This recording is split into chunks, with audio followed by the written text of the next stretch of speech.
ਘੋੜ ਦੌੜ ਜਾਰੀ ਹੈ। ਗੁਰਬਾਜ ਸਿੰਘ ਦੇ ਘਰ ਦਾ ਸੋਰੇ ਨਾਲ ਖਾਧੀਆਂ ਇੱਟਾਂ ਦੇ ਡਿੱਗੂ ਡਿੱਗੂ ਕਰਦੇ ਕੌਲਿਆਂ 'ਚ ਅੜਕਾਇਆ ਲੱਕੜ ਦਾ ਬੂਹਾ ਖੁੱਲ੍ਹਾ ਪਿਆ ਹੈ। ਅੰਦਰ ਭੁੱਬਲ ਵਰਗੀ ਮਿੱਟੀ ਦੇ ਕੱਚੇ ਵਿਹੜੇ 'ਚ ਵਿਛੇ ਸੱਥਰ ਉੱਤੇ ਲੋਕ ਬੈਠੇ ਹਨ। ਕਦੇ ਕੋਈ ਠੰਡਾ ਹੌਕਾ ਛੱਡਦਾ ਤੇ ਕਦੇ ਕੋਈ ਔਰਤ ਕੀਰਨੇ ਪਾਉਣ ਲੱਗਦੀ। ਖੇਸਾਂ ਲੋਈਆਂ ਦੀਆਂ ਬੁੱਕਲਾਂ ਮਾਰੀ ਬੈਠੇ ਇਹ ਲੋਕ ਮਟੀਆਂ ਵਰਗੇ ਜਾਪਦੇ ਨੇ। ਨਵੇਂ ਆਉਣ ਵਾਲੇ ਰਿਸ਼ਤੇਦਾਰ ਤਾਹਾਂ ਮਾਰਦੇ ਰੋਂਦੇ ਪਿੱਟਦੇ, ਕੋਈ ਗੁਰਬਾਜ ਦੇ ਗਲ ਲੱਗਦਾ, ਕੋਈ ਉਸਦੀ ਘਰਵਾਲੀ ਦੇ। ਕਿਵੇਂ ਬਾਈ, ਕਿਵੇਂ ਹੋ ਗਿਆ ਇਹ ਸਭ? ਨਵੀ ਨਾਲ ਕੀ ਬਣਿਆ? ਰੱਬ ਨੇ ਕੀ ਵੈਰ ਕਮਾਇਆ? ਚੰਦਰੀ ਨਜ਼ਰ ਲੱਗ ਗਈ। ਵਾਗਰੂ ਵਾਗਰੂ। ਸਿਆਲਾਂ ਦੀ ਉਦਾਸ ਜਿਹੀ ਦੁਪਹਿਰ ਢਲਣ ਲੱਗੀ। ਸੱਥਰ ਤੇ ਬੈਠੇ ਲੋਕ ਕਦੇ ਘੜੀ ਵੱਲ ਵੇਖਦੇ, ਕਦੇ ਛਿਪ ਰਹੇ ਦਿਨ ਵੱਲ, ਪਰ ਅਜੇ ਤੱਕ ਨਵੀ ਦੇ ਸੰਸਕਾਰ ਦੀ ਤਿਆਰੀ ਨਹੀਂ ਸੀ ਹੋਈ। ਗੁਰਬਾਜ ਸਿੰਘ ਨੂੰ ਬਲਵੰਤ ਸਿੰਘ ਸਮੁੰਦਰੀ ਦੀ ਉਡੀਕ ਸੀ। ਉਹ ਬਾਰ-ਬਾਰ ਕਹੀ ਜਾਂਦਾ ਸੀ, ਨਹੀਂ ਨਹੀਂ, ਹੁਣ ਆਖਰੀ ਟਾਈਮ ਸਮੁੰਦਰੀ ਸਾਹਿਬ ਤੋਂ। ਪਰ ਵਾਹਰਾ ਕਿਵੇਂ ਹੋ ਜੇ, ਸਰਦਾਰ ਨੇ ਤਾਂ ਮੈਨੂੰ ਕਦੇ ਮਾਫ ਨਹੀਂ ਕਰਨਾ। ਨਵੀ ਤਾਂ ਸਰਦਾਰ ਦਾ ਬਹੁਤ ਲਾਡਲਾ ਸੀ। ਰਾਤ ਦੇ ਸੱਥਰ ਤੇ ਬੈਠੇ ਲੋਕਾਂ 'ਚ ਨਵੀ ਦੀ ਮੌਤ, ਗੁਰਬਾਜ ਸਿੰਘ ਦੀ ਸਮੁੰਦਰੀ ਪ੍ਰਤੀ ਸ਼ਰਧਾ ਅਤੇ ਬਲਵੰਤ ਸਿੰਘ ਸਮੁੰਦਰੀ ਦੀ ਸਿਆਸਤ ਤੇ ਬਰਾਬਰ ਝੁੰਝ ਚਰਚਾ ਹੋ ਰਹੀ ਸੀ। ਨਵੀ ਗੁਰਬਾਜ ਸਿੰਘ ਦਾ ਇਕਲੌਤਾ ਪੁੱਤ ਰਾਤ ਐਕਸੀਡੈਂਟ ਵਿੱਚ ਪੂਰਾ ਹੋ ਗਿਆ ਸੀ। ਬਲਵੰਤ ਸਿੰਘ ਸਮੁੰਦਰੀ ਸੂਬਾ ਸਰਕਾਰ 'ਚ ਮੰਤਰੀ ਆ। ਇਹ ਖੇਤਰ ਸਮੁੰਦਰੀ ਪਾਰਟੀ ਦਾ ਗੜ੍ਹ ਹੈ, ਵੱਡਾ ਤੇ ਪੱਕਾ ਵੋਟ ਬੈਂਕ। ਗੁਰਬਾਜ ਸਿੰਘ ਦੇ ਬਾਪ ਦਾਦਾ ਮੁੱਢ ਤੋਂ ਹੀ ਸਮੁੰਦਰੀ ਪਾਰਟੀ ਨਾਲ ਜੁੜੇ ਹੋਏ ਹਨ। ਇਸ ਲਾਣੇ ਦੀ ਵੋਟ ਹਮੇਸ਼ਾ ਸਮੁੰਦਰੀ ਪਾਰਟੀ ਨੂੰ ਹੀ ਜਾਂਦੀ ਆ। ਗੁਰਬਾਜ ਸਿੰਘ ਦਾ ਪਿੰਡ ਇਲਾਕੇ ਦਾ ਵੱਡਾ ਪਿੰਡ ਆ। ਇੱਥੋਂ ਦੀਆਂ ਵੋਟਾਂ ਕਾਬੂ ਰੱਖਣ ਲਈ ਸਮੁੰਦਰੀ ਪਾਰਟੀ ਵੱਲੋਂ ਪਹਿਲਾਂ ਮਾਸਟਰ ਜਗਤ ਸਿੰਘ ਕੰਮ ਕਰਦਾ ਰਿਹਾ। ਉਹ ਪੜ੍ਹਿਆ ਲਿਖਿਆ ਤੇ ਕਾਨੂੰਨੀ ਆਦਮੀ ਸੀ, ਕੰਮਕਾਰ ਦਾ ਸਿਆਣਾ, ਪਰ ਸਿਆਸੀ ਤਿਕੜਮਬਾਜ਼ੀਆਂ ਤੋਂ ਕੋਰਾ। ਕਈ ਵਾਰ ਸੱਚੀ ਗੱਲ ਕਹਿ ਕੇ ਵੋਟਰਾਂ ਨੂੰ ਨਾਰਾਜ਼ ਕਰ ਲੈਂਦਾ। ਜਦੋਂ ਸਮੁੰਦਰੀ ਦੇ ਵੱਡੇ ਪੁੱਤਰ ਮੋਹਕਮ ਸਿੰਘ ਨੇ ਰਾਜਨੀਤੀ ਵਿੱਚ ਪੈਰ ਧਰਿਆ ਤਾਂ ਹੋਰਾਂ ਦੇ ਨਾਲ ਉਸਨੇ ਮਾਸਟਰ ਜਗਤ ਸਿੰਘ ਦੀ ਵੀ ਛੁੱਟੀ ਕਰ ਦਿੱਤੀ। ਮੋਹਕਮ ਨੂੰ ਪਾਰਟੀ ਅੰਦਰ ਕਾਕਾ ਜੀ ਕਰਕੇ ਜਾਣਿਆ ਜਾਂਦਾ। ਕਾਕਾ ਜੀ ਨੇ ਮਾਸਟਰ ਦੀ ਥਾਂ ਬਖਤੌਰ ਸਿੰਘ ਨੰਬਰਦਾਰ ਨੂੰ ਥਾਪੀ ਦੇ ਦਿੱਤੀ। ਬਖਤੌਰ ਸਿੰਘ ਨੰਬਰਦਾਰ ਵੀ ਇਸ ਵੇਲੇ ਸੱਥਰ ਤੇ ਬੈਠਾ, 6.5 ਫੁੱਟ ਕੱਦ, ਫਿਕਸੋ ਨਾਲ ਥੱਪੀ ਦਾੜੀ, ਗਹਿਰੀਆਂ ਅੱਖਾਂ, ਤਾ ਦੇ ਕੇ ਖੜੀਆਂ ਕੀਤੀਆਂ ਮੁੱਛਾਂ, ਧੂਮਾ ਚਾਦਰਾ। ਉਹ ਰਾਜਨੀਤੀ ਵਿੱਚ ਪੈਸਾ ਕਮਾਉਣ ਦੀ ਸੋਚ ਨਾਲ ਆਇਆ। ਅਕਸਰ ਆਪਣੇ ਯਾਰਾਂ ਦੀ ਢਾਣੀ 'ਚ ਕਹਿੰਦਾ, ਅੱਜ ਕੱਲ੍ਹ ਰਾਜਨੀਤੀ ਧੰਦਾ ਬਣ ਗਈ ਹੈ, ਪੈਸਾ ਲਾਓ ਪੈਸਾ ਕਮਾਓ, ਇੱਥੇ ਡੁੱਸ ਕਰਨ ਵਾਲੇ ਦਾ ਕੋਈ ਕੰਮ ਨਹੀਂ। ਬੋਲੀ ਲਾਓ, ਸੌਦਾ ਖਰੀਦੋ, ਹਿੰਮਤ ਚਾਹੀਦੀ ਆ। ਸੇਵਾ ਸੂਬਾ ਤਾਂ ਐਵੇਂ ਕਹਿਣ ਦੀਆਂ ਗੱਲਾਂ ਨੇ। ਜਦੋਂ ਕਾਕਾ ਜੀ ਸਮੁੰਦਰੀ ਦਾ ਵੱਡਾ ਪੁੱਤ ਨੇ ਨੰਬਰਦਾਰ ਨੂੰ ਕਮਾਂਡਰ ਦੀ ਕਲਗੀ ਲਾ ਦਿੱਤੀ ਤਾਂ ਉਹ ਉੱਕਾ ਹੀ ਸਿਰੇ ਹੋ ਗਿਆ। ਥਾਣੇਦਾਰਾਂ ਤੇ ਮੁਨਸ਼ੀਆਂ ਮੁਸੱਦੀਆਂ ਨੂੰ ਹੁਕਮ ਝਾੜਦਾ। ਲੋਕਾਂ ਤੇ ਰੋਹ ਪਾਉਣ ਲਈ ਗੱਡੀਆਂ ਦੀ ਲਾਮ ਲੈ ਕੇ ਪਿੰਡ 'ਚ ਗੇੜੇ ਕੱਢਦਾ। ਰਾਹਾਂ ਦੀ ਉੜਦੀ ਧੂੜ ਲੋਕਾਂ ਦੇ ਸਿਰ ਪਈ ਵੇਖ ਕੇ ਖੁਸ਼ ਹੁੰਦਾ। ਪਿੰਡ ਦੀਆਂ ਵੋਟਾਂ ਵਿੱਚ ਵੱਡਾ ਹਿੱਸਾ ਵਿਹੜੇ ਵਾਲਿਆਂ ਦਾ ਹੈ। ਉਹ ਵਿਹੜੇ ਵਾਲਿਆਂ ਨੂੰ ਕਾਬੂ ਕਰਨ ਲਈ ਉਹਨਾਂ ਨੂੰ ਚੋਰੀ ਚਕਾਰੀ ਤੇ ਭੁੱਕੀ ਪੋਸਤ ਵੇਚਣ ਦੇ ਦੋਸ਼ਾਂ 'ਚ ਥਾਣੇ ਫੜਾ ਦਿੰਦਾ। ਪੁਲਿਸ ਕਈ ਦਿਨ ਛਿੱਤਰ ਪਰੇਡ ਕਰੀ ਜਾਂਦੀ। ਵਿਹੜੇ ਵਾਲੇ ਉਹਦੀ ਮਿੰਨਤਾਂ ਕਰਦੇ। ਪਹਿਲੇ ਦਿਨ ਬਾਪ, ਦੂਜੇ ਦਿਨ ਮਾਂ, ਫਿਰ ਘਰਵਾਲੀ, ਫਿਰ ਭੈਣ ਧੀ ਤੇ ਫਿਰ ਨੰਬਰਦਾਰਾਂ ਦਾ ਟੋਲਾ ਦਾਰੂ ਪੀ ਕੇ ਬੜਕਾ ਮਾਰਦਾ। ਸਾਲਿਆਂ ਢਿੱਡਾਂ ਨੂੰ ਲੱਤਾਂ ਥੱਲੋਂ ਲੰਘਾ ਕੇ ਕਾਣੇ ਕਰੀ ਰੱਖੋ ਤਾਂ ਹੀ ਠੀਕ ਰਹਿੰਦੇ ਆ। ਥਾਣਿਓਂ ਛੁਡਾਏ ਮੁੰਡੇ ਨੰਬਰਦਾਰ ਦੇ ਖੇਤਾਂ ਵਿੱਚ ਰਹਿੰਦੇ। ਉਹਨਾਂ ਲਈ ਹਵਾਲਾਤ ਦੇ ਨੰਬਰਦਾਰ ਦੇ ਖੇਤਾਂ ਵਿੱਚ ਕੋਈ ਫਰਕ ਨਹੀਂ ਸੀ। ਉਹੀ ਗਾਲਾਂ, ਉਹੀ ਜੁੱਤੀਆਂ। ਫਰਕ ਸੀ ਤਾਂ ਰਾਤ ਨੂੰ ਆਪਣੇ ਜਵਾਕਾਂ ਕੋਲ ਪੈਣ ਦਾ ਸੁੱਖ। ਨੰਬਰਦਾਰ ਨੇ ਇਸੇ ਚੱਕਰ ਵਿੱਚ ਵਿਹੜੇ ਵਾਲੇ ਕਈ ਮੁੰਡਿਆਂ ਨੂੰ ਅਫੀਮ ਵੇਚਣ ਤੇ ਦਾਰੂ ਕੱਢਣ ਲਾ ਦਿੱਤਾ।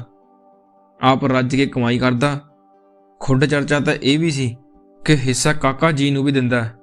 ਗੈਬੇ ਤੇ ਤਾਰੀ ਹੋਣੀ ਬਲੈਕ ਕਰਦੇ ਫੜੇ ਗਏ। ਨੰਬਰਦਾਰ ਨੇ ਜ਼ੋਰ ਲਾਇਆ ਪਰ ਗੱਲ ਨਾ ਬਣੀ। ਜੱਜ ਨੇ ਸਜ਼ਾ ਕਰਤੀ, ਮਗਰ ਉਹ ਘਰ-ਬਾਰ ਰੁਲ ਗਿਆ। ਉਸ ਦੀਆਂ ਕਰਤੂਤਾਂ ਬਾਰੇ ਗੁਰਬਾਜ ਨੇ ਕਾਕਾ ਜੀ ਕੋਲ ਕਈ ਵਾਰ ਸ਼ਿਕਾਇਤ ਕੀਤੀ, ਪਰ ਕਾਕਾ ਜੀ ਕਹਿੰਦੇ ਸਿਆਸਤ ਵਿੱਚ ਇੰਨਾ ਕੁਝ ਤਾਂ ਚੱਲਦਾ ਹੀ ਹੈ। ਗੁਰਬਾਜ ਸਿਆਂ, ਵੋਟਾਂ ਕਾਬੂ ਰਹਿਣੀ ਚਾਹੀਦੀਆਂ ਹਨ। ਭਾਵੇਂ ਕਿਵੇਂ ਰਹਿਣ। ਤੈਨੂੰ ਨਹੀਂ ਪਤਾ, ਤੂੰ ਅਜੇ। ਗੁਰਬਾਜ ਦੀਆਂ ਸ਼ਿਕਾਇਤਾਂ ਤੋਂ ਹਰਕੇ ਨੰਬਰਦਾਰ ਨੇ ਉਸਦੀ ਵਿਧਵਾ ਭਰਜਾਈ ਜੀਤੋ ਦੀ 5 ਕਿੱਲੇ ਜ਼ਮੀਨ ਤੇ ਸਰੇਆਮ ਕਬਜ਼ਾ ਕਰਕੇ ਖੜੀ ਫਸਲ ਟਰੈਕਟਰ ਨਾਲ ਵਾਹ ਦਿੱਤੀ। ਗੁਰਬਾਜ ਨੇ ਬਥੇਰਾ ਰੌਲਾ ਪਾਇਆ, ਕਾਕਾ ਜੀ ਨੂੰ ਵੀ ਦੱਸਿਆ, ਪਰ ਕੋਈ ਸੁਣਵਾਈ ਨਾ ਹੋਈ। ਨਜਾਇਜ਼ ਕਬਜ਼ੇ ਦਾ ਇਹ ਮਾਮਲਾ ਸਮੁੰਦਰੀ ਦੀ ਵਿਰੋਧੀ ਪਾਰਟੀ ਤੇ ਕਿਸਾਨ ਯੂਨੀਅਨ ਵਾਲਾ ਚੁੱਕ ਲਿਆ। ਵੋਟਾਂ ਸਿਰ ਤੇ ਸਨ, ਮੁਜ਼ਾਹਰੇ ਹੋਏ। ਵਿਰੋਧੀਆਂ ਨੇ ਪਿੰਡ ਆ ਕੇ ਧਰਨਾ ਦਿੱਤਾ। ਡਿਪਟੀ ਕਮਿਸ਼ਨਰ ਖੁਦ ਮੌਕੇ ਤੇ ਆਇਆ। ਕਬਜ਼ਾ ਬਿਲਕੁਲ ਨਜਾਇਜ਼ ਸੀ। ਪੁਲਿਸ ਨੇ ਨੰਬਰਦਾਰ ਦੇ ਖਿਲਾਫ ਮੁਕੱਦਮਾ ਦਰਜ ਕਰ ਦਿੱਤਾ। ਬਾਜੀ ਪਲਟਦੀ ਦੇਖ ਕੇ ਨੰਬਰਦਾਰ ਨੇ ਆਪਣਾ ਲਾਮ ਲਸ਼ਕਰ ਜੀਤੋ ਦੀ ਜ਼ਮੀਨ 'ਚੋਂ ਵਾਪਸ ਸੱਦ ਲਿਆ, ਪਰ ਵਿਰੋਧੀ ਪਾਰਟੀ ਤੇ ਕਿਸਾਨ ਯੂਨੀਅਨ ਨੇ ਗੱਲ ਨਿਬੜਨ ਨਾ ਦਿੱਤੀ। ਉਹ ਨੰਬਰਦਾਰ ਨੂੰ ਗ੍ਰਿਫਤਾਰ ਕਰਨ ਤੇ ਅੜੇ ਰਹੇ। ਕਾਕਾ ਜੀ ਦੇ ਭਾਅ ਦੀ ਬਣ ਗਈ। ਨੰਬਰਦਾਰ ਅੰਦਰ ਹੋਣ ਦਾ ਮਤਲਬ ਸੀ ਪਾਰਟੀ ਦੀ ਢੂਈ ਲੱਗਣਾ। ਲੋਕਾਂ 'ਚ ਗੱਲ ਫੈਲ ਜਾਣੀ ਸੀ ਕਿ ਸਮੁੰਦਰੀ ਪਾਰਟੀ ਤਾਂ ਗਈ ਸਮਝੋ। ਜਿਸ ਦੇ ਬੰਦਿਆਂ ਨੂੰ ਪੁਲਿਸ ਫੜ ਕੇ ਅੰਦਰ ਕਰੀ ਜਾਂਦੀ ਆ, ਕੋਈ ਪੇਸ਼ ਨਾ ਜਾਂਦੀ ਵੇਖ ਕੇ ਉਦੋਂ ਪਹਿਲੀ ਵਾਰ ਵੱਡੇ ਸਰਦਾਰ ਬਲਵੰਤ ਸਿੰਘ ਸਮੁੰਦਰੀ ਖੁਦ ਗੁਰਬਾਜ ਦੇ ਘਰ ਆਏ। ਸਰਦਾਰ ਜੀ, ਕੇਸ ਕੀ? ਤੁਸੀਂ ਕਹੋ, ਅਸੀਂ ਜ਼ਮੀਨ ਹੀ ਛੱਡ ਦਿੰਨੇ ਆ। ਨੰਬਰਦਾਰ ਆਪਣੀ ਪਾਰਟੀ ਦਾ ਬੰਦਾ ਜੀ ਆਪਾਂ ਪਾਰਟੀ ਲਈ। ਤੁਸੀਂ ਦੱਸੋ ਕਰਨਾ ਕੀ ਆ? ਜ਼ਮੀਨ ਸੌਰੀ ਦਾ ਕੀ ਕਰਨਾ ਜੀ? ਜਿੱਥੇ ਕਹੋ ਹਾਜ਼ਰ ਆ ਜੀ। ਸਰਦਾਰ ਨੂੰ ਘਰ ਆਇਆ ਵੇਖ ਕੇ ਗੁਰਬਾਜ ਦਾ ਚਾਹ ਚੱਲਿਆ ਨਹੀਂ ਸੀ ਜਾਂਦਾ। ਸਰਦਾਰ ਨਾਲ ਆਏ ਵਜ਼ੀਰਾਂ ਤੇ ਮੰਤਰੀ ਸੰਤਰੀ ਨਾਲ ਗੁਰਬਾਜ ਦਾ ਵਿਹੜਾ ਭਰ ਗਿਆ। ਵੱਡੇ ਢਿੱਡਾਂ ਵਾਲੇ, ਵੱਡੀਆਂ ਪੱਗਾਂ ਵਾਲੇ, ਵੱਡੀਆਂ ਰਫਲਾਂ ਵਾਲੇ, ਵੱਡੀਆਂ ਗੱਡੀਆਂ ਤੇ ਉਸਦੇ ਬਾਰ ਮੂਹਰੇ ਖੜੇ ਸਨ। ਅੱਗੇ ਪਿੱਛੇ ਪੁਲਿਸ ਦੀਆਂ ਜਿਪਸੀਆਂ, ਅਫਸਰ ਅੱਡ ਜੀ ਕਰਦੇ ਫਿਰਨ। ਸਾਰਾ ਪਿੰਡ ਉਹਦੇ ਘਰ ਜੁੜ ਗਿਆ। ਘੂਕਵੀਆਂ ਕੁਰਸੀਆਂ ਤੇ ਬੈਠਣ ਵਾਲੇ ਅਫਸਰਾਂ ਨੂੰ ਖੁਰਲੀਆਂ ਤੇ ਹੈਰੂ ਜਿਹੇ ਬੈਠੇ ਦੇਖ ਕੇ ਪਿੰਡ ਵਾਲੇ ਮੁਸਕੜੀਆਂ ਹੱਸਣ ਲੱਗੇ। ਸਰਦਾਰ ਨੇ ਗੁਰਬਾਜ ਨੂੰ ਜੱਫੀ ਵਿੱਚ ਲੈ ਕੇ ਘੁੱਟਿਆ। ਸਾਰਿਆਂ ਤੋਂ ਪਾਸੇ ਲਿਜਾ ਕੇ ਗੱਲ ਕਰਨ ਲੱਗਾ। ਗੁਰਬਾਜ ਹੱਥ ਜੋੜੀ ਸਿਰ ਹਿਲਾਈ ਗਿਆ। ਫਿਰ ਉਹਨਾਂ ਗੁਰਬਾਜ ਨੂੰ ਆਪਣੇ ਨਾਲ ਆਪਣੀ ਕਾਰ ਵਿੱਚ ਆਪਣੇ ਬਰਾਬਰ ਦੀ ਸੀਟ ਤੇ ਬਿਠਾ ਲਿਆ ਤੇ ਕਾਰ ਗੁਰਬਾਜ ਦੀ ਵਿਧਵਾ ਭਰਜਾਈ ਜੀਤੋ ਦੇ ਘਰ ਮੂਹਰੇ ਜਾ ਖੜੀ। ਗੁਰਬਾਜ ਨੇ ਆਪਣੀ ਭਰਜਾਈ ਜੀਤੋ ਨੂੰ ਅੰਦਰ ਵਾੜ ਕੇ ਕਈ ਕੁਝ ਕਿਹਾ ਤੇ ਉਸਦੇ ਨਾ ਕਰਦਿਆਂ ਕਾਗਜ਼ ਤੇ ਉਸਦਾ ਅੰਗੂਠਾ ਲਗਵਾ ਲਿਆ। ਨੀਲੀ ਸਿਆਹੀ ਵਾਲੇ ਅੰਗੂਠੇ ਦਾ ਨਿਸ਼ਾਨ ਵੇਖ ਕੇ ਗੁਰਬਾਜ ਬੜਾ ਖੁਸ਼ ਹੋਇਆ। ਕਾਲ ਨਾਲ ਪਾਟੀ ਜ਼ਮੀਨ ਤੇ ਪਈਆਂ ਤਰੇੜਾਂ ਵਰਗਾ ਅੰਗੂਠੇ ਦਾ ਇਹ ਨਿਸ਼ਾਨ ਗੁਰਬਾਜ ਲਈ ਅਲਾਦੀਨ ਦਾ ਚਿਰਾਗ ਸੀ। ਇਸ ਜਿੰਨ ਦੀ ਹੀ ਕਰਾਮਾਤ ਸੀ ਕਿ ਸਰਕਾਰ ਦਾ ਵੱਡਾ ਮੰਤਰੀ ਉਸਦੇ ਘਰ ਦੀਆਂ ਗਾਰੇ ਨਾਲ ਭਰੀਆਂ ਕੱਚੀਆਂ ਗਲੀਆਂ ਥਾਈਂ ਤੁਰ ਕੇ ਉਸਦੇ ਵਿਹੜੇ ਆਇਆ ਸੀ। ਸਰਦਾਰ ਦੇ ਪੀਏ ਵੱਲੋਂ ਵਧਾਈ ਨੋਟਾਂ ਦੀ ਕੁੱਟੀ ਨੂੰ ਬਿਨਾਂ ਹੱਥ ਲਾਏ ਗੁਰਬਾਜ ਨੇ ਹੱਥ ਜੋੜ ਦਿੱਤੇ। ਸਰਕਾਰੀ ਦੌਰਾ ਬਣਾਉਣ ਲਈ ਮੰਤਰੀ ਸਰਦਾਰ ਬਲਵੰਤ ਸਿੰਘ ਸਮੁੰਦਰੀ ਨੇ ਪਿੰਡ ਵਿੱਚ ਸੇਮ ਕੱਢਣ ਲਈ 10 ਲੱਖ ਤੇ ਗਲੀਆਂ ਨਾਲੀਆਂ ਲਈ 3 ਲੱਖ ਦੀ ਗ੍ਰਾਂਟ ਦੇਣ ਦਾ ਐਲਾਨ ਕੀਤਾ। ਗੁਰਬਾਜ ਦੀ ਪਿੰਡ ਵਿੱਚ ਬੱਲੇ ਬੱਲੇ ਹੋ ਗਈ। ਉਹ ਇੱਕੋ ਦਿਨ ਵਿੱਚ ਪਿੰਡ ਦਾ ਹੀਰੋ ਬਣ ਗਿਆ ਸੀ। ਜੀਤੋ ਦੇ ਅੰਗੂਠੇ ਦੀ ਬਦੌਲਤ ਨੰਬਰਦਾਰ ਜ਼ਮੀਨ ਦੇ ਕੇਸ ਵਿੱਚੋਂ ਸਾਫ਼ ਨਿਕਲ ਗਿਆ। ਕਿਸਾਨ ਯੂਨੀਅਨ ਨੇ ਜੀਤੋ ਨੂੰ ਪੜ੍ਹਾਉਣ ਦੀ ਬਥੇਰੀ ਕੋਸ਼ਿਸ਼ ਕੀਤੀ। ਉਹਨਾਂ ਗੁਰਬਾਜ ਨੂੰ ਵੀ ਕਿਹਾ ਕਿ ਇਹ ਜੀਤੋ ਦੀ 5 ਕਿੱਲੇ ਜ਼ਮੀਨ ਦਾ ਮਾਮਲਾ ਨਹੀਂ, ਸਮੁੰਦਰੀ ਪਾਰਟੀ ਦੇ ਕਾਲੇ ਕਾਰਨਾਮੇ ਨੰਗੇ ਕਰਨ ਦਾ ਮੌਕਾ ਹੈ। ਇਸ ਇੱਕ ਕੇਸ ਨਾਲ ਹੀ ਪਾਰਟੀ ਦੀ ਗੋਡਣੀ ਲੱਗ ਜਾਣੀ ਸੀ। ਉਹਨਾਂ ਗੁਰਬਾਜ ਨੂੰ ਸਿਰੇ ਦੇ ਅਹੁਦੇ ਦੀ ਪੇਸ਼ਕਸ਼ ਵੀ ਕੀਤੀ, ਪਰ ਗੁਰਬਾਜ ਮਾਊ ਬਣ ਕੇ ਬੈਠਾ ਰਿਹਾ। ਨਾ ਹੂੰ ਨਾ ਹਾਂ। 4 ਸਾਲ ਲੰਘ ਗਏ। ਜੀਤੋ ਜ਼ਮੀਨ ਛਡਾਉਣ ਲਈ ਅਜੇ ਤੱਕ ਤਰੀਕਾਂ ਭੁਗਤੀ ਜਾਂਦੀ ਆ। ਹਜ਼ਾਰਾਂ ਰੁਪਈਆ ਕੇਸ ਤੇ ਲੱਗ ਗਿਆ। ਕਾਗਜ਼ਾਂ 'ਚ ਅੱਧੀ ਜ਼ਮੀਨ ਤੇ ਅਜੇ ਵੀ ਨੰਬਰਦਾਰ ਦਾ ਕਬਜ਼ਾ। ਜਦੋਂ ਕਿਤੇ ਹਰਖ 'ਚ ਆਈ ਜੀਤੋ ਗੁਰਬਾਜ ਨੂੰ ਉਲਾਂਭਾ ਦਿੰਦੀ ਤਾਂ ਉਹ ਅੱਗੋਂ ਕਹਿ ਦਿੰਦਾ, ਐਵੇਂ ਤਾਂ ਨਹੀਂ ਕਿਹਾ ਬਈ ਬੁੜੀਆਂ ਦੀ ਮੱਤ ਗਿੱਚੀ ਪਿੱਛੇ ਹੁੰਦੀ ਆ ਹੈਂ। ਮੁਲਕ ਦਾ ਰਾਜਾ ਵਾ ਰਾਜਾ। ਸਰਦਾਰ ਚੱਲ ਕੇ ਆਪਣੇ ਘਰ ਆਇਆ। ਇਹ ਥੋੜਾ ਕਿਤੇ ਮਹਾਰਾਜ ਸੁੱਖ ਰੱਖੇ, ਚੰਗਾ ਟਾਈਮ ਆ ਗਿਆ ਤਾਂ ਬਥੇਰੀ ਪੈਲੀ ਬਣਾ ਲਾਂਗੇ। ਕਮਲੀਏ ਸਰਦਾਰਾਂ ਦਾ ਆਪਣੇ ਨਾਲ 3 ਪੀੜ੍ਹੀਆਂ ਦਾ ਵਾ। ਤੂੰ ਐਵੇਂ 2 ਦਿਨਾਂ 'ਚ ਹੀ ਰੋਣ ਲੱਗ ਗਈ। ਰੋਣ ਤਾਂ ਹੁਣ ਵੀ ਨਹੀਂ ਸੀ ਝੱਲਿਆ ਜਾਂਦਾ। ਨਵੀ ਦੀ ਮਾਂ ਦਾ ਇਸ ਅਣਹੋਣੀ ਮੌਤ ਤੇ ਪਿੰਡ ਦੇ ਹਰ ਜਣੇ ਨੇ ਹਾਂ ਦਾ ਨਾਰਾ ਮਾਰਿਆ। ਮਾਂ ਦੇ ਬੈਣ ਅਸਮਾਨ ਚੀਰਦੇ। ਉਸ ਦਾ ਰੋ ਬੁਰਾ ਹਾਲ ਹੋ ਗਿਆ। ਕਦੇ ਧਾਹਾਂ ਮਾਰਦੀ, ਕਦੇ ਬੇਸੁਰਤ ਹੋ ਜਾਂਦੀ। ਬੁੜੀਆਂ ਉਸ ਨੂੰ ਸੰਭਾਲਦੀਆਂ। ਬੇਸੁਰਤੀ ਵਿੱਚ ਉਹ ਉੱਚੀ ਉੱਚੀ ਬੋਲਣ ਲੱਗਦੀ, ਲੈ ਕੁੜੇ, ਮੇਰੇ ਪੁੱਤ ਨਵੀ ਦੇ ਵਿਆਹ ਤੇ ਤਾਂ ਇਕੱਠ ਬਾਹਲਾ ਹੋ ਗਿਆ। ਦੇਖ ਲਾ ਕਿੱਥੋਂ ਕਿੱਥੋਂ ਲੋਕ ਆਏ ਨੇ। ਉਹਨਾਂ ਦੀ ਪਾਰਟੀ ਦੇ ਬੰਦੇ ਪੂਰੇ ਇਲਾਕੇ 'ਚੋਂ ਆਏ ਨੇ। ਸੁੱਖ ਨਾਲ ਇੰਨਾ ਇਕੱਠ ਤਾਂ ਬਰਾੜਾਂ ਦੇ ਘਰ ਵੀ ਨਹੀਂ ਹੋਇਆ ਹੋਣਾ, ਜਿਹੜੇ ਵੱਡੇ। ਚੱਲ ਆਪਾਂ ਕੀ ਲੈਣਾ, ਮਹਾਰਾਜ ਸੁੱਖ ਰੱਖੇ। ਕੁੜੇ ਪ੍ਰਾਹੁਣਿਆਂ ਨੂੰ ਚਾਹ ਪਾਣੀ ਦਿਓ, ਕੋਈ ਭੁੱਖ ਨਾ ਰਹਿ ਜੇ। ਲੈ ਦੱਸ, ਮੈਂ ਕਿਤੇ ਰੋਜ਼-ਰੋਜ਼ ਕਾਜ ਕਰਨੇ ਆ। ਵੇ ਲੋਕੋ ਆ ਜਾਓ, ਮੇਰਾ ਪੁੱਤ ਤੁਰਨ ਲੱਗਿਆ। ਵੇ ਮੈਂ ਉਸ ਦੀ ਆਵਾਜ਼ ਘੱਗੀ ਹੋ ਗਈ। ਫਿਰ ਦੰਦਲ ਪੈ ਗਈ। ਬੁੜੀਆਂ ਮੂੰਹ ਵਿੱਚ ਚਮਚਾ ਪਾ ਕੇ ਦੰਦਲ ਤੋੜਨ ਲੱਗੀਆਂ। ਦੰਦਲਾਂ ਤਾਂ ਉਸ ਦਿਨ ਵੀ ਬਹੁਤ ਪਈਆਂ ਸੀ। ਨਵੀ ਦੀ ਮਾਂ ਨੂੰ, ਜਿਸ ਦਿਨ ਗੁਰਬਾਜ ਉੱਤੇ ਕਤਲ ਦਾ ਕੇਸ ਪਿਆ ਸੀ। ਬਲਵੰਤ ਸਿੰਘ ਸਮੁੰਦਰੀ ਦੇ ਵੱਡੇ ਭਾਈ ਕੋਲੋਂ ਧੱਲੇ ਗਿਆ ਦੇ ਇੱਕ ਆਦਮੀ ਦਾ ਹੋਇਆ ਕਤਲ ਗੁਰਬਾਜ ਨੇ ਆਪਣੇ ਜ਼ਿੰਮੇ ਲੈ ਲਿਆ। ਉਦੋਂ ਬਹੁਤਿਆਂ ਨੇ ਗੁਰਬਾਜ ਨੂੰ ਪਾਗਲ ਵੀ ਕਿਹਾ। ਆਤਮ ਹੱਤਿਆ ਕਰਨ ਵਰਗਾ ਫੈਸਲਾ ਲਿਆ ਸੀ ਉਸਨੇ। ਕਤਲ ਵਿੱਚ ਵਰਤੀ ਬੰਦੂਕ ਉੱਪਰ ਆਪਣੀਆਂ ਉਂਗਲੀਆਂ ਦੇ ਨਿਸ਼ਾਨ ਦੇ ਦਿੱਤੇ। ਪੁਲਿਸ ਨੂੰ ਦਿੱਤੇ ਬਿਆਨ ਵਿੱਚ ਇਕਬਾਲ ਕਰ ਲਿਆ। ਇੱਕ ਵਾਰ ਵੀ ਨਹੀਂ ਸੀ ਡੋਲਿਆ। ਲੋਕਾਂ ਬਥੇਰਾ ਕਿਹਾ, ਕਮਲਿਆ ਤੂੰ ਫਾਹੇ ਲੱਗ ਜਾਣਾ ਤੇ ਸਰਦਾਰਾਂ ਤੇਰੀ ਬਾਤ ਨਹੀਂ ਪੁੱਛਣੀ, ਪਰ ਗੁਰਬਾਜ ਨੇ ਕਿਸੇ ਦੀ ਨਾ ਸੁਣੀ। ਉਦੋਂ ਬਲਵੰਤ ਸਿੰਘ ਸਮੁੰਦਰੀ ਨੇ ਉਸ ਨੂੰ ਸਰਕਾਰੀ ਰੈਸਟ ਹਾਊਸ ਵਿੱਚ ਸੱਦਿਆ। ਉਸ ਨਾਲ ਦਾਰੂ ਪੀਤੀ। ਡੀਸੀ ਤੇ ਐਸਐਸਪੀ ਨਾਲ ਬੈਠੇ ਸੀ। ਅਗਲੇ ਦਿਨ ਪੁਲਿਸ ਗੁਰਬਾਜ ਨੂੰ ਘਰੋਂ ਲੈ ਗਈ ਤਾਂ ਉਹ 2 ਸਾਲ ਬਾਅਦ ਹੋਈ ਜ਼ਮਾਨਤ ਤੋਂ ਹੀ ਘਰ ਮੁੜਿਆ। ਕੇਸ ਅਜੇ ਵੀ ਚੱਲ ਰਿਹਾ। ਗੁਰਬਾਜ ਲਈ ਚੰਡੀਗੜ੍ਹ ਨਿਆਂਈਆ ਬਣ ਗਿਆ। ਸਰਦਾਰਾਂ ਨੇ ਉਸ ਨੂੰ ਚੰਡੀਗੜ੍ਹ ਦਾ ਟੌਪ ਦਾ ਵਕੀਲ ਕਰਵਾਤਾ। ਪਰ ਉਸ ਦੀ ਫੀਸ ਤਾਰਨ ਲੱਗਿਆਂ ਗੁਰਬਾਜ ਨੂੰ 2 ਕਿਲੇ ਨੰਬਰਦਾਰ ਕੋਲ ਬਹਿ ਕਰਨੇ ਪਏ। ਗੁਰਬਾਜ ਸਿਆਂ, ਸਰਦਾਰ ਤੇਰੀ ਬਹੁਤ ਕਦਰ ਕਰਦਾ, ਤੂੰ ਡਟਿਆ ਰਹੀਂ। ਮੈਂ ਤੈਨੂੰ ਅੰਦਰਲੀ ਗੱਲ ਦੱਸਾਂ, ਤੂੰ ਐਮਐਲਏ ਦੀ ਟਿਕਟ ਪੱਕੀ ਸਮਝ। ਨੰਬਰਦਾਰ ਦੇ ਨਾਂ ਜ਼ਮੀਨ ਦੀ ਰਜਿਸਟਰੀ ਕਰਵਾ ਕੇ ਤਹਿਸੀਲੋਂ ਨਿਕਲਦਿਆਂ ਨੰਬਰਦਾਰ ਦੇ ਕਹੇ ਬੋਲਾਂ ਨੇ ਉਸ ਦਾ ਮੂੰਹ ਮਿੱਠਾ ਕਰ ਦਿੱਤਾ ਸੀ। ਸਾਰਾ ਪਿੰਡ ਰਾਤ ਦਾ ਨਵੀ ਦੀ ਲਾਸ਼ ਕੋਲ ਬੈਠਾ ਸੀ। ਐਕਸੀਡੈਂਟ ਦਾ ਪਤਾ ਲੱਗਦਿਆਂ ਹੀ ਲੋਕ ਭੱਜ ਤੁਰੇ, ਕਦੇ ਹਸਪਤਾਲ ਕਦੇ ਥਾਣੇ। ਬਈ ਕੋਈ ਅੱਧੀ ਰਾਤ ਆਵਾਜ਼ ਮਾਰੇ ਤਾਂ ਗੁਰਬਾਜ ਨੰਗੇ ਪੈਰੀ ਭੱਜਾ ਜਾਂਦਾ ਹੈ। ਬਹੁਤ ਮਾੜਾ ਹੋਇਆ ਵਿਚਾਰੇ ਨਾਲ। ਪਤਾ ਨਹੀਂ ਕਿਹੜੇ ਜਨਮ ਦਾ ਮਾੜਾ ਕੀਤਾ ਅੱਗੇ ਆ ਗਿਆ। ਹੁਣ ਤਾਂ ਕਦੇ ਗਿੱਲੇ ਗੋਹੇ ਤੇ ਪੈਰ ਨਹੀਂ ਧਰਿਆ। ਤਾਇਆ ਨਾਮਾ ਬੋਲਿਆ, ਦੇਖ ਲਾ ਬਈ, ਹੋਰ ਕੋਈ ਹੁੰਦਾ ਤਾਂ 50 ਕਿੱਲੇ ਪੈਲੀ ਬਣਾ ਲੈਂਦਾ, ਜਿਵੇਂ ਸਰਦਾਰਾਂ ਨਾਲ ਤਾਏ ਦੀ ਲਿਹਾਜ਼ ਆ। ਪਰ ਤਾਏ ਨੇ ਸਗੋਂ ਆਪਣੀ ਪੈਲੀ ਵੀ ਵੇਚ ਕੇ ਲਾਤੀ। ਤਾਂ ਹੀ ਦੇਖ ਲਾ ਸਰਦਾਰ ਵੀ ਕਿੰਨੀ ਕਦਰ ਕਰਦੇ ਆ। ਬਈ ਚਾਚਾ ਹੋਰ ਦੇਖ ਲਾ ਬਈ, ਐਤਕੀ ਵੋਟਾਂ 'ਚ ਕਹਿੰਦੇ ਤਾਏ ਨੇ 2 ਟੇਚੀ ਨੋਟਾਂ ਦੇ ਤਾਂ ਸਰਦਾਰਾਂ ਨੂੰ ਵਾਪਸ ਹੀ ਕਰਤੇ ਹੈ। ਬਾਈ ਜੇ ਕਿਤੇ ਹੁੰਦੇ ਬਰਾੜ ਤੇ ਉਹ ਅੜਬ ਢਾਡਿਆਂ ਦਾ ਬੁੜਾ ਗੱਲ ਵਿੱਚੋਂ ਕੱਟ ਕੇ ਬੋਲਿਆ, ਚੁੱਪ ਕਰ ਓਏ ਸਾਲਿਆ ਚੜੰਮਾ, ਦੇਖ ਤਾਂ ਲੈ ਬਾਈ ਬੈਠਾ ਕਿੱਥੇ ਆ, ਐਵੇਂ ਭਕਾਈ ਮਾਰੀ ਜਾਣਾ। ਮਾਂ ਆਵੀਆਂ ਵੋਟਾਂ ਨੇ ਦੁਨੀਆ ਮਾਰ ਲਈ। ਨਾ ਸਾਲਾ ਕੁਛ ਸਹੁਰੇ ਕਿਸੇ ਦਾ ਨਾ ਵਾਸਤਾ, ਮੁਫਤ ਦੀ ਲਾਲਾ ਲਾਲਾ। 70 ਤੋਂ ਉੱਠ ਕੇ ਕਈ ਜਾਣੇ ਘਰਾਂ ਨੂੰ ਗੇੜਾ ਮਾਰਨ ਲਈ ਤੁਰ ਪਏ।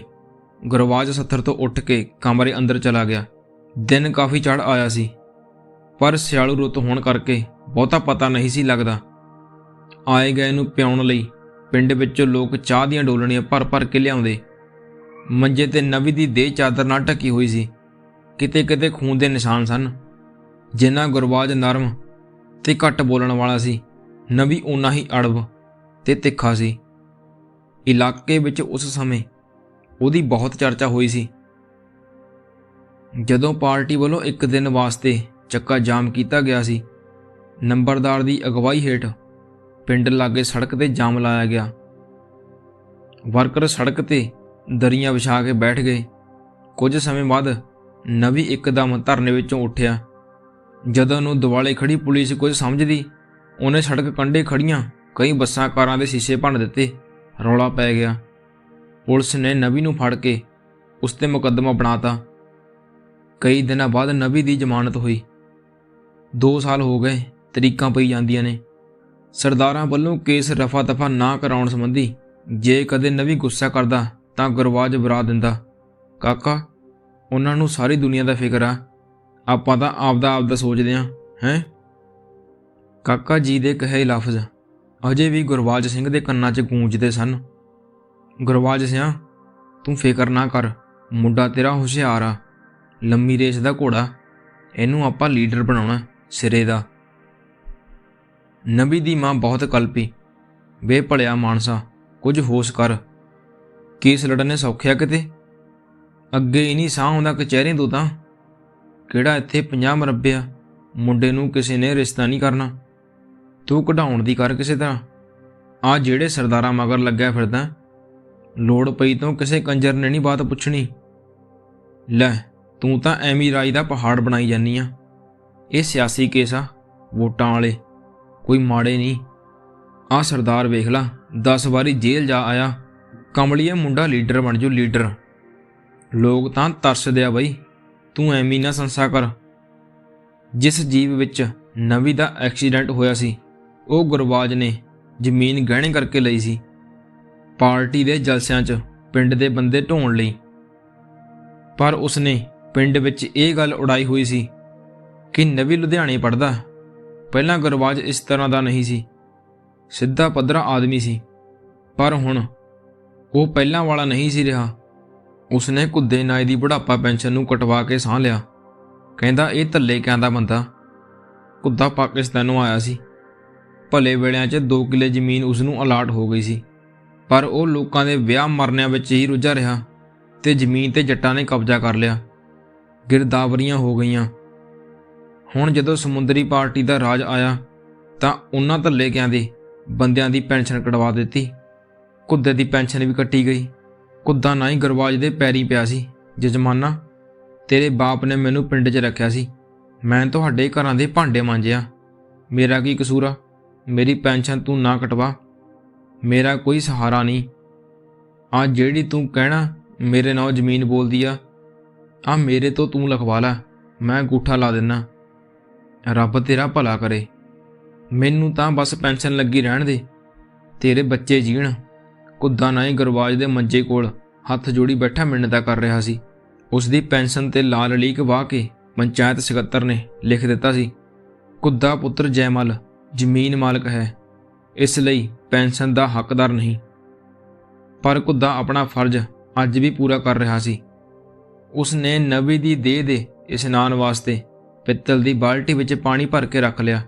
ਸਾਬਣ ਦੀ ਨਵੀਂ ਟਿੱਕੀ, ਦਹੀਂ, ਤੇਲ, ਨਵਾਂ ਤੌਲੀਆ, ਸਭ ਕੁਝ ਤਿਆਰ ਕਰੀ ਬੈਠਾ ਸੀ। ਸੀੜੀ ਵੀ ਬਣਾ ਲਈ। ਪਾਥੀਆਂ, ਲੱਕੜਾਂ ਤੇ ਸੀਟੀਆਂ ਦਾ ਗੱਡਾ ਭਰ ਕੇ ਸ਼ਮਸ਼ਾਨ ਘਾਟ ਸੁੱਟ ਆਇਆ।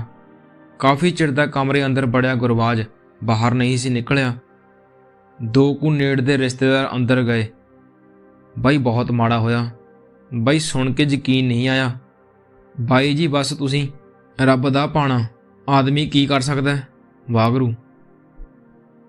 ਗੱਲ ਕਰਨ ਵਾਲਾ ਅੱਖਾਂ ਵਿੱਚ ਸਿਮ ਆਏ ਪਾਣੀ ਨੂੰ ਸਾਫ਼ ਕਰਨ ਲੱਗਿਆ। ਗੁਰਬਾਜ ਨੇ ਉਸ ਨੂੰ ਹੱਥ ਘੁੱਟਦਿਆਂ ਕਿਹਾ, ਬਾਈ ਬੰਦੇ ਦੇ ਵੱਸ ਹੋਵੇ ਤਾਂ ਫਿਰ ਬੰਦਾ ਰੱਬ ਨੂੰ ਟਿੱਚ ਜਾਣੇ। ਇਹੀ ਤਾਂ ਉਹਨੇ ਆਪਣੇ ਹੱਥ ਰੱਖਿਆ।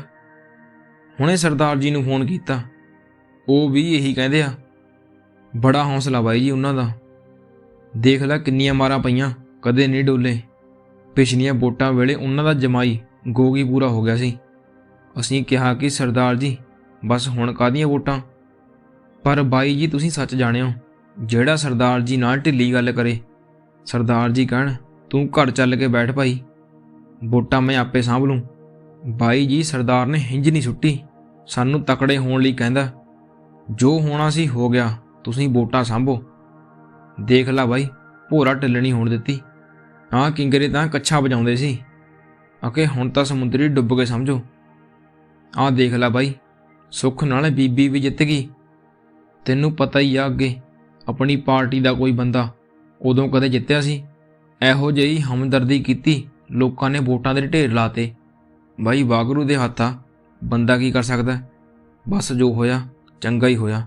ਗੁਰਬਾਜ ਨੇ ਕਿਧਰੇ ਦੂਰ ਦੇਖਦਿਆਂ ਕਿਹਾ, ਬਸ ਸਰਦਾਰ ਜੀ ਚੱਲਣ ਲੱਗਾ ਚੰਡੀਗੜ੍ਹ ਤੋਂ, ਕੋਈ ਜ਼ਰੂਰੀ ਮੀਟਿੰਗ ਸੀ।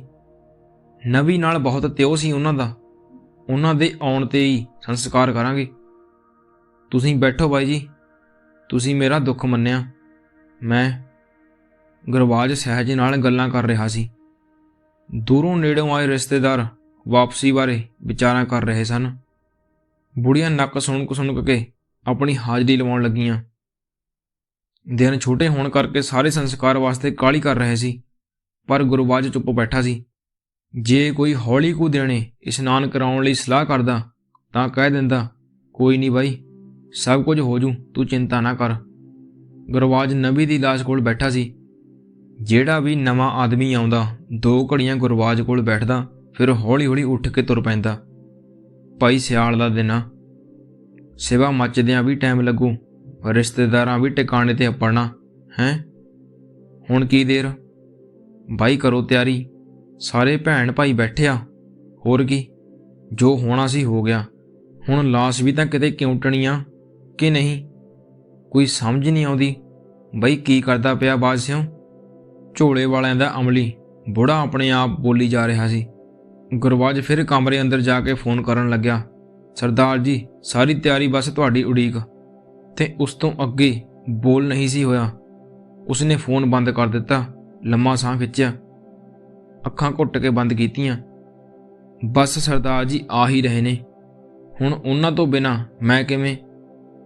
ਮੈਂ ਤਾਂ ਕਦੇ ਮੱਝ ਗਾਂ ਨਹੀਂ ਸਰਦਾਰਾਂ ਤੋਂ ਪੁੱਛੇ ਬਿਨਾਂ ਵੇਚੀ, ਅੱਜ ਆਪਣੇ ਪੁੱਤ ਨੂੰ ਕਿਵੇਂ ਤੋੜ ਦਿਆਂ? ਤੇ ਉਹ ਹੁਬਕੀ ਰੋਣ ਲੱਗ ਪਿਆ। ਨੰਬਰਦਾਰ ਨੇ ਹੌਸਲਾ ਦਿੱਤਾ, ਕੋਈ ਗੱਲ ਨਹੀਂ ਗੁਰਬਾਜ ਸਿਆਂ, ਉਡੀਕਣਾ ਚਾਹੀਦਾ ਸਰਦਾਰ ਨੂੰ। ਉਹਨਾਂ ਦਾ ਕਿੰਨਾ ਪਿਆਰ ਸੀ ਨਵੀ ਨਾਲ, ਉਹਨਾਂ ਦੀ ਰੂਹ ਵੀ ਤਾਂ ਨਵੀ ਦੇ ਆਖਰੀ ਦਰਸ਼ਨ ਕਰਨ ਨੂੰ ਕਰਦੀ ਹੋਊ। ਜਿਉਂਦੇ ਜੀ ਤਾਂ ਕੰਮ ਮੁੱਕਦੇ ਹੀ ਨਹੀਂ। ਕੋਈ ਨਹੀਂ, ਤੂੰ ਫਿਕਰ ਨਾ ਕਰ, ਆ ਬੈਠ। ਗੁਰਬਾਜ ਨੂੰ ਇੱਕ ਵਾਰ ਫਿਰ ਨੰਬਰਦਾਰ ਦੇ ਹਵਾ ਵਿੱਚ ਤੈਰਦੇ ਬੋਲ ਸੁਣਾਈ ਦਿੱਤੇ, ਗੁਰਬਾਜ ਸਿਆਂ ਆ ਲੈਣ ਦੇ ਸਰਦਾਰ ਨੂੰ, ਮੈਂ ਤੇਰੀ MLA ਦੀ ਟਿਕਟ ਦਾ ਐਲਾਨ ਅੱਜ ਹੀ ਕਰਾ ਦੂੰ। ਤੂੰ ਕਾਹਲ ਨਾ ਕਰ, ਸਰਦਾਰ ਨੂੰ ਉਡੀਕ। ਹੈਂ, ਜੋ ਹੋਣਾ ਸੀ ਸੋ ਹੋ ਗਿਆ, ਤੂੰ ਅੱਗਾ ਸਾਂਭ, ਅੱਜ ਮੌਕਾ। ਤੇ ਗੁਰਬਾਜ ਹਰ ਹੀਲੇ ਅੱਗਾ ਸਾਂਭਣਾ ਚਾਹੁੰਦਾ ਸੀ। ਉਹ ਫਿਰ ਸੱਥਰ ਤੇ ਆ ਕੇ ਬੈਠ ਗਿਆ। 2 ਘੰਟੇ ਹੋਰ ਲੰਘ ਗਏ, 3 ਵੱਜਣ ਨੂੰ ਆ ਗਏ। ਬੁੜੀਆਂ ਦੀ ਚਿੰਤਾ ਸਿਖਰ ਤੇ ਪਹੁੰਚ ਗਈ। ਘੁਸਰ ਮੁਸਰ ਫਿਰ ਸ਼ੁਰੂ ਹੋਣ ਲੱਗੀ। ਇਹ ਕੀ ਗੱਲ ਹੋਈ? ਜੇ ਆਉਣਾ ਤਾਂ ਟਾਈਮ ਸਿਰ ਆਵੇ, ਸਾਰੇ ਲਾਣੇ ਨੂੰ ਕਿਉਂ ਫਾਹੇ ਟੰਗਿਆ? ਇਹਨਾਂ ਲੀਡਰਾਂ ਦਾ ਕੋਈ ਤਵਾਰ ਨਹੀਂ ਭਾਈ। ਹੈਂ, ਰਾਤ ਦਾ ਪਤਾ ਲੱਗਿਆ ਤੇ ਹੁਣ ਦਿਨ ਵੀ ਮੁੱਕਣ ਨੂੰ ਆ ਗਿਆ, ਅਜੇ ਤੱਕ ਨਹੀਂ ਪਹੁੰਚੇ। ਆਹ ਦੂਸਰੇ ਰਿਸ਼ਤੇਦਾਰ ਕਿੱਥੋਂ ਕਿੱਥੋਂ ਆ ਗਏ। ਆਹ ਦੇਖ ਲਾ, ਗੁਰਬਾਜ ਦਾ ਵੱਡਾ ਸਾਲਾ ਕਿੱਥੇ ਬੀਕਾਨੇਰ ਰੱਬ ਦੀਆਂ ਜੜ੍ਹਾਂ 'ਚ, ਉੱਥੋਂ ਆਇਆ ਬੈਠਾ। ਤੇ ਸਰਦਾਰ ਤੋਂ ਉਹਦਾ ਚੰਡੀਗੜ੍ਹ ਤੋਂ ਨਹੀਂ ਆਇਆ ਗਿਆ। ਨਹੀਂ ਬਾਈ, ਹੁਣ ਬਾਹਲੀ ਦੇਰ ਨਾ ਕਰੋ, ਵਿਚਾਰੇ ਅੱਧੀ ਰਾਤ ਦੇ ਤੁਰੇ ਅਜੇ ਤਾਈਂ ਸੁੱਚੇ ਮੂੰਹ ਬੈਠੇ ਨੇ। ਇਹ ਮਾਰਨੇ ਤਾਂ ਨਹੀਂ? ਕੋਈ ਨਹੀਂ, ਆ ਜਾਣਗੇ, ਤੁਸੀਂ ਇਸ਼ਨਾਨ ਕਰਾਓ ਭਾਈ। ਚਲੋ, ਲਓ ਰੱਬ ਦਾ ਨਾਂ। ਇੱਕ ਵਾਰ ਫਿਰ ਚੀਕ ਚਿਹਾੜ ਮਚ ਗਿਆ। ਰਿਸ਼ਤੇਦਾਰ ਨਵੀ ਦੀ ਦੇਹ ਨੂੰ ਇਸ਼ਨਾਨ ਕਰਾਉਣ ਲਈ ਮੰਜਾ ਇੱਕ ਪਾਸੇ ਚੁੱਕ ਕੇ ਲੈ ਗਏ। ਗੁਰਬਾਜ ਉੱਠ ਕੇ ਕਮਰੇ ਅੰਦਰ ਚਲਾ ਗਿਆ। ਹੈਲੋ ਹੈਲੋ, ਉਸ ਦੀਆਂ 2-4 ਆਵਾਜ਼ਾਂ ਆਈਆਂ, ਫਿਰ ਚੁੱਪ ਹੋ ਗਈ। ਕੁੱਦਾ ਨਾਈ ਚੱਕਵੇਂ ਪੈਰੀ ਅੰਦਰ ਗਿਆ। ਗੁਰਬਾਜ ਮੰਜੇ ਤੇ ਮੂਧਾ ਪਿਆ ਸੀ। ਆਪਣੇ ਰੋਣ ਦੀ ਆਵਾਜ਼ ਨੂੰ ਘੁੱਟਣ ਲਈ ਉਸਨੇ ਮੂੰਹ ਵਿੱਚ ਕੱਪੜਾ ਤੁੰਨਿਆ ਹੋਇਆ ਸੀ। ਕੁੱਦੇ ਨੇ ਉਸ ਨੂੰ ਸਿੱਧਾ ਕੀਤਾ। ਉਹ ਨਿਢਾਲ ਹੋਈ ਜਾ ਰਿਹਾ ਸੀ। ਬੇਸੁਰਤ ਕੁੱਦੇ ਨੇ ਮੂੰਹ ਵਿੱਚੋਂ ਕੱਪੜਾ ਖਿੱਚ ਕੇ ਪਾਣੀ ਦਾ ਗਲਾਸ ਮੂੰਹ ਨਾਲ ਲਾਇਆ, ਪਰ ਪਾਣੀ ਬਾਹਰ ਡੁੱਲ ਗਿਆ। ਗੁਰਬਾਜ ਬੜਬੜਾਇਆ, ਘੋੜ ਦੌੜ, ਸਰਦਾਰ ਬੰਗਲੌਰ, ਸਰਦਾਰ ਦੇ ਘੋੜੇ ਨੇ ਭੱਜਣਾ। ਨਵੀ ਮੇਰਾ ਪੁੱਤ ਵੀ ਸਰਦਾਰ ਦਾ ਘੋੜਾ ਹੈ। ਦੌੜ ਸ਼ੁਰੂ ਹੋ ਗਈ। ਨਵੀ ਤੂੰ ਕਿੱਥੇ ਆ? ਦੌੜ ਚੱਲ ਵੀ। ਹੈਂ, ਦੌੜ ਚੱਲ ਵੀ। ਨਵੀ ਤੂੰ ਭੱਜਦਾ ਕਿਉਂ ਨਹੀਂ? ਨਵੀ ਭੱਜ, ਤੂੰ ਭੱਜਦਾ ਕਿਉਂ ਨਹੀਂ? ਆਪਾਂ ਹਾਰਨਾ ਨਹੀਂ। ਹਾਂ, ਮੈਂ ਦੌੜਾਂਗਾ, ਮੈਂ ਸਰਦਾਰ ਦੇ ਘੋੜੇ ਨੂੰ ਹਰਾਉਂਗਾ। ਮੇਰੀ। ਉਹ ਹੌਂਕਣ ਲੱਗ ਪਿਆ। ਹੱਥ 'ਚ ਫੜਿਆ ਫੋਨ ਭੂੰਜੇ ਡਿੱਗ ਪਿਆ। ਬਾਂਹ ਮੰਜੇ ਤੋਂ ਲਮਕ ਕੇ ਝੂਲਣ ਲੱਗ ਪਈ। ਕੁੱਦੇ ਨੇ ਉੱਚੀ ਸਾਰੀ ਚੀਕ ਮਾਰੀ, ਗੁਰਬਾਜ, ਓਏ ਲੋਕੋ। ਸੱਥਰ ਤੇ ਬੈਠੇ ਲੋਕ ਅੰਦਰ ਨੂੰ ਭੱਜ ਤੁਰੇ।